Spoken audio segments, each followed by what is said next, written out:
Yorùbá. Bí ẹyẹ bá ń ké nínú igbó, adákíkí ẹyẹ mọ̀ nínú igbó. Bí èdè ṣe pọ̀ tó káàkiri nínú àgbáyé, mo dá èdè Yorùbá mọ̀ láàrin wọn.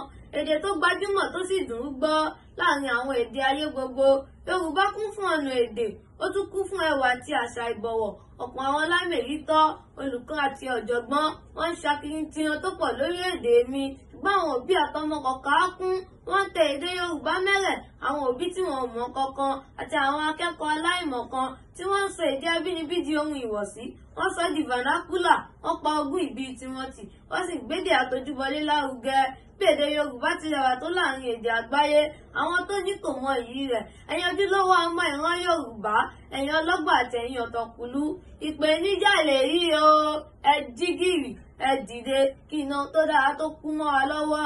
Ẹ jẹ́ ká gbé èdè Yorùbá dìde. Èdè Yorùbá tó dùn ún gbọ́ sétí, ó dùn ún sọ, ó tún dùn ún gbà. Tọ́ba bí pé ta ló kọrin ewì sétí yín, ẹ bá mi máa sọ fún wọn wípé èmi Abdulbasit ni ọmọ Ajíkanlé Ará.